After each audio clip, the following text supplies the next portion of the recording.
Genesis 29, Jacob and Rachel. Jacob went on his journey and came into the land of the people of the east. As he looked, he saw a well in a field and 3 flocks of sheep lying by it. It was the well from which the flocks were watered, and a great stone was upon its mouth. When all the flocks were gathered around it, the shepherds would roll the stone from the well's mouth, water the sheep, and then put the stone back upon the well's mouth. Jacob said to the shepherds, "My brothers, where are you from?" "We are from Haran," they said. "Do you know Laban, the son of Nahor?" they asked him. They said, "We know him." Is all well with him?" Jacob said. They said, "All is well with him. And see, there is Rachel, his daughter, coming with the sheep." While they were talking, Rachel came with her father's sheep, for she looked after them. And when Jacob saw Rachel, the daughter of Laban, his mother's brother, and saw Laban's sheep, he rolled away the stone which covered the well's mouth and watered the flocks of Laban. Then Jacob kissed Rachel and lifted up his voice and wept. He told Rachel that he was her father's kin and Rebekah's son. And leaving the sheep, Rachel ran and told her father. Laban hastened to meet out Jacob, his sister's son, and embraced him, kissed him, and brought him to his house. Jacob told Laban all the things that had happened to him, and Laban said to him, "Surely you are my bone and flesh." And when Jacob had stayed with him for a month, Laban said to him, "Because you are my kin, should you work for me for nothing? Tell me, what shall your wages be?" Now Laban had 2 daughters. The names of the elder was Leah, and the name of the younger was Rachel. Leah was plain, but Rachel was very beautiful and pleased to look upon. Jacob loved Rachel, and he said, "I will work for you 7 years if the end of the time you give me Rachel, your younger daughter." Then Laban said, "It is better that I give her to you than any other man. Stay with me." So Jacob served 7 years for Rachel, and they seemed to him but a few days because he loved her. Jacob seeks to leave Laban. Genesis 29-31. At the end of the 7 years, Jacob said to Laban, "Give me my wife, for I have fulfilled our agreement." And Laban prepared a wedding feast. But that evening, in the darkness, Laban brought Leah to Jacob, and he married her, believing she was Rachel. When Jacob discovered that he had been deceived, he said to Laban, "What have you done to me? Did I not serve you for Rachel?" Laban said, "In our land it is not right to marry off the younger before the firstborn. But if you will promise to serve me yet 7 more years, I will give you Rachel too as a wife." So Jacob took Rachel as his wife. Also, as it was the custom in the time for a man to have more than one wife, he served Laban 7 more years, and he loved Rachel more than Leah.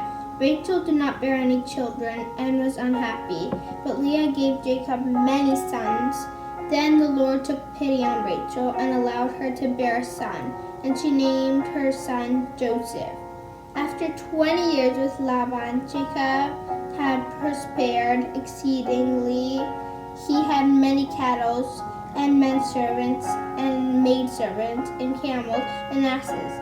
But he heard the word of Laban's son saying, "Jacob has taken away all that was our father's, and from our father he has gotten all his wealth."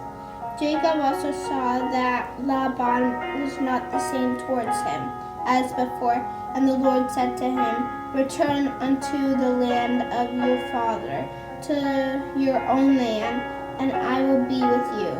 So Jacob called Rachel and Leah to the field where he was with his flocks, and said to them, "I see from your father's face that he no longer regards me as he did. But the gods of my father had been with me, and you know that I have served your father with all my power. Yet your father has cheated me and changed my wags 10 times, but never has God allowed him to do me harm. The angel of God spoke to me in a dream and said, I am the God of Bethel, where you anointed the pillar and where you vowed to vow me. Now arise, go out from this country and return to your own land. Rachel and Leah answered and said to him, whatever God has said to you do. So Jacob rose up and set his son and his wives upon camels, and he took all his cattle and all his goods to return to Isaac, his father, in the land of Canaan. Jacob and Rachel depart. And when the story came for him to leave, Jacob stole away secretly while Laban was shearing his sheep. He passed over the river, fleeing with all that he possessed, and set his face towards Mount Gilead. On the third day, Laban was told that Jacob had fled. He took his brothers with him and pursued Jacob for 7 days and overtook him on Mount Gilead. But God came to Laban the Syrian in a dream by night and said to him, take heed that you speak not to Jacob, neither good nor bad. Jacob had pitched his tent on the mount, and Laban and his brothers pitched their tents close by. Then Laban came to Jacob and said, what have you done? Why did you steal away without my knowledge and carry away my daughters like war captives? And why did you not tell me so I could send you on your way with merriment and tambourines, with harps?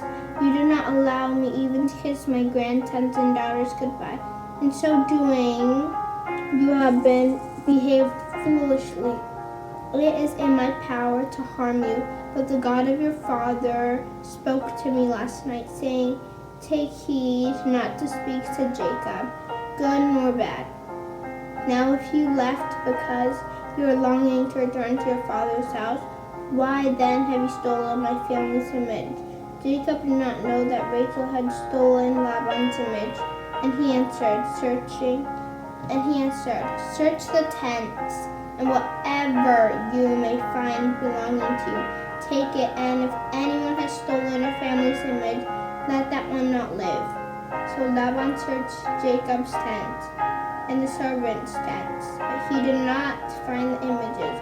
Rachel had hidden the images in the trapping of her camel and was sitting upon them.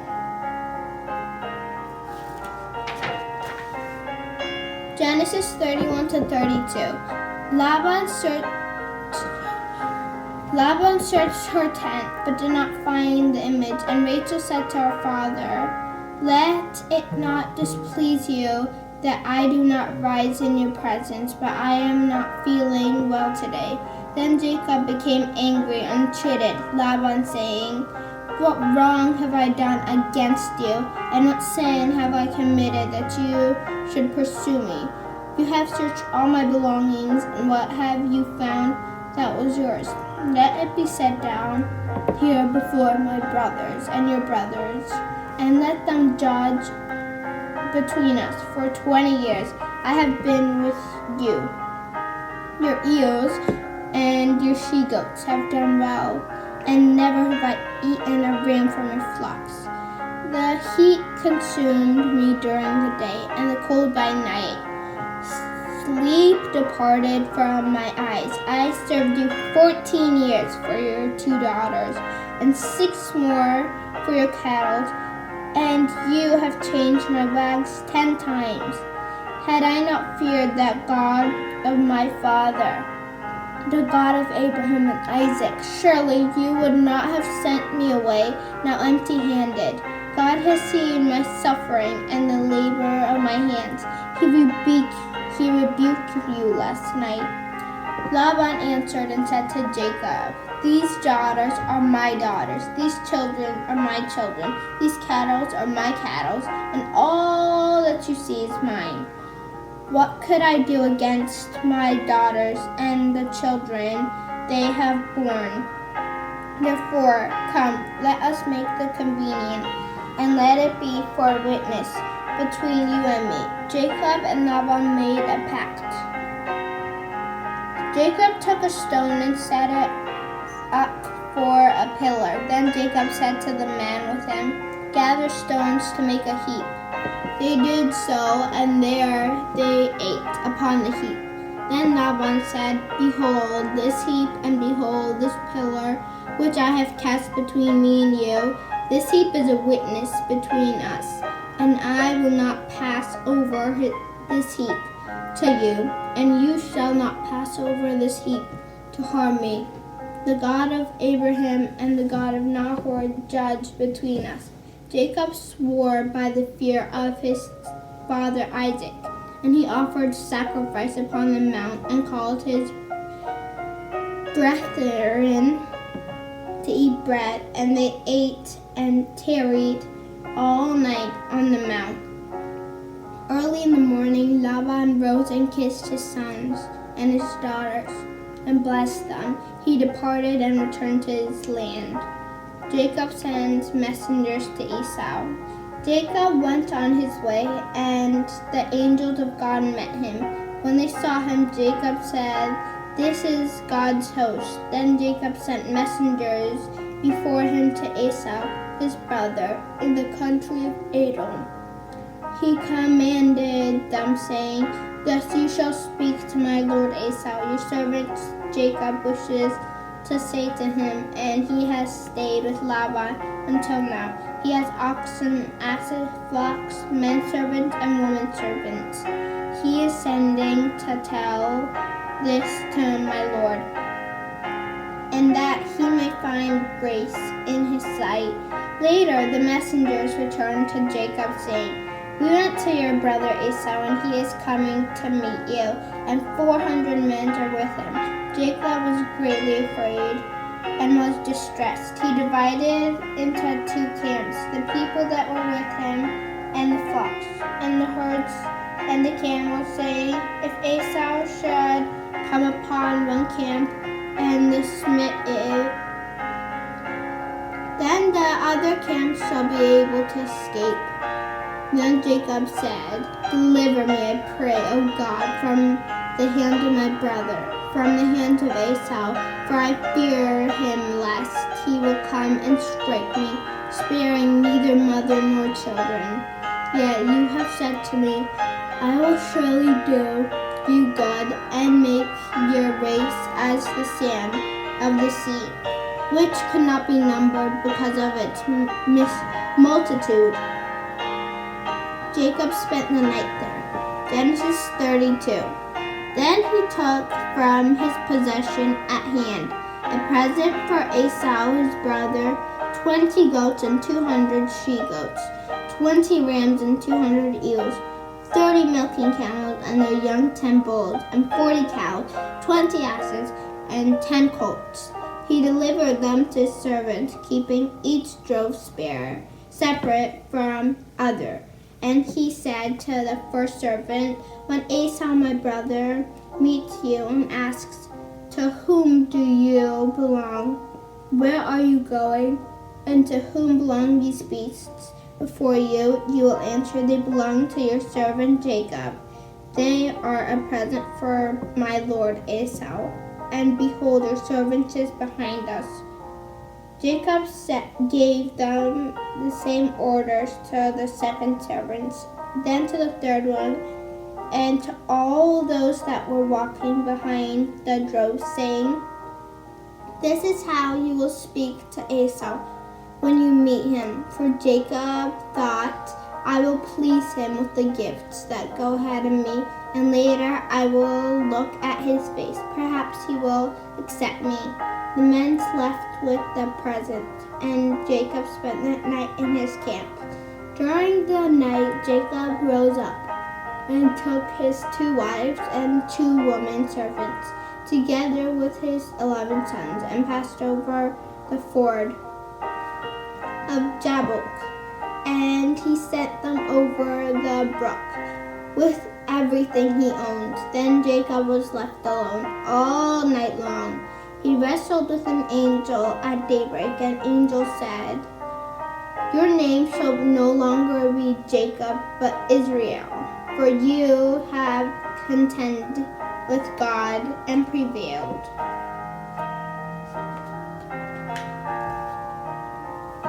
Genesis 33. Jacob and Esau are reunited. Jacob lifted up his eyes, and behold, Esau was coming, and with him were 400 men. Jacob divided the children between Leah, Rachel, and 2 handmaids. He put the handmaids and their children foremost. Leah and her children came after, and Rachel and Joseph were last. He went ahead of them and bowed himself to the ground 7 times until he was near his brother. Jacob ran to meet him, embraced him, and fell on his neck and kissed him, and they wept. Esau looked up and saw the woman and the children. "Who are those with you?" he said. "Those are the children," Jacob said, "which God has graciously given your servants."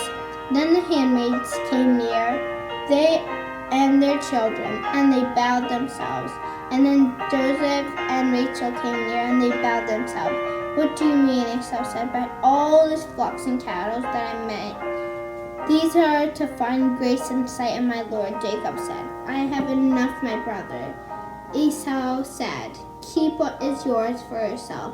"No, I pray you," said Jacob. "If now I have found grace in your sight, then receive my present at my hand. For I have seen your face as though I have seen the face of God, and you were pleased with me. Take, I pray you, the gift that was brought to you, because God has dealt graciously with me, and I have enough."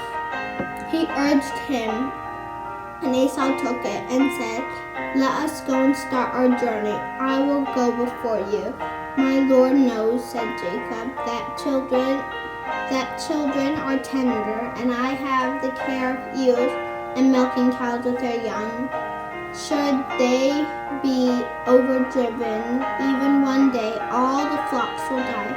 Let my Lord, I pray, go ahead before his servants, and I will follow softly in steps with the cattle before me, and according to what the children are able to endure, until I come to my Lord in Seir." Esau said, "Then let me leave with you some of the men that are with me." "What need is there?" said Jacob. "Just let me find grace in sight of my Lord." So Esau departed that day on his way to Seir. And Jacob went to Shalem, which is the land of Canaan, and he pitched his tents outside of the city. He brought the parcel of the land where he had spread his tents for 100 pieces of money. There he erected an altar and called it El Elohe Israel.